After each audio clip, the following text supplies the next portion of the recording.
5 berita terpopuler hari ini Rabu 21 Januari 2026 di Bloomberg Technos Flash 5. Yang pertama, Prabowo cabut izin 28 perusahaan perusak hutan di Sumatera.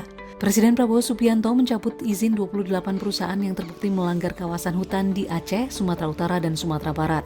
Pencabutan resmi dikeluarkan Presiden pada 19 Januari 2026 dari London, dan hal ini diputuskan usai laporan Satuan Tugas Penertiban Kawasan Hutan menilai aktivitas pembalakan liar dan tambang memperparah dampak siklon Senyar November lalu.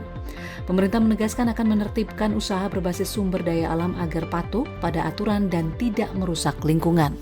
Kedua, koin berpeluang masuk indeks MSCI. PT Indo Crypto Koin Semesta Tbk atau Koin dinilai berpeluang masuk kandidat indeks MSCI menyusul prospek pertumbuhan bisnis kripto di Indonesia. Potensi ini didorong oleh perencana regulasi perdagangan kripto terpusat melalui bursa nasional. Dengan basis pengguna kripto lebih dari 20 juta orang, pasar koin diperkirakan berkembang pesat. Sementara pendapatan perseroan ini diproyeksikan meningkat hingga 692 miliar rupiah pada 2027, ditopang bisnis kustodian dan produk aset digital baru.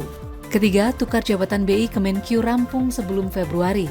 Menteri Keuangan Purbaya Yudi Sadewa memastikan proses pertukaran jabatan antara Bank Indonesia dan Kementerian Keuangan selesai sebelum Februari 2026. Pertukaran ini mencuat setelah Deputi Gubernur Bank Indonesia Juda Agung mengundurkan diri pada 13 Januari lalu.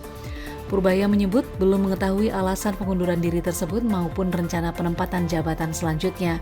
Ia menegaskan keputusan akhir sepenuhnya berada di tangan Presiden dan proses ini menjadi perhatian publik karena menyangkut posisi strategis di sektor keuangan negara. Keempat, Wall Street catat penurunan terburuk sejak April 2025. Bursa saham Wall Street bergejolak dan mencatat penurunan terburuk sejak April 2025. Indeks S&P 500 dan Nasdaq anjlok lebih dari 2%, sementara Dow Jones turun hampir 2%. Gejolak dipicu ancaman tarif Presiden Donald Trump terhadap negara-negara Eropa jelang Forum Ekonomi Dunia di Davos, Swiss. Di tengah tekanan pasar, Bitcoin jatuh, emas mencetak rekor tertinggi, dan dolar melemah. Analis menyebut fenomena ini sebagai kembalinya sentimen sell Amerika akibat meningkatnya resiko global.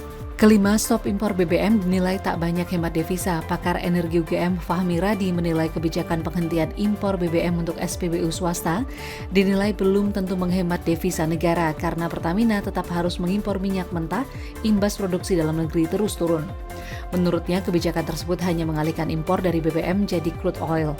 Fahmi menekankan pentingnya percepatan pembangunan kilang termasuk proyek RDMP seperti di Balikpapan. Sebelumnya, Menteri ESDM Bahlil Lahadalia menyatakan ambisi penghentian impor bensin dan memprioritaskan produksi dalam negeri. Itu dia 5 berita terpopuler pilihan Bloomberg Technos hari ini. Ikuti terus update selanjutnya di www.bloombergtechnos.com.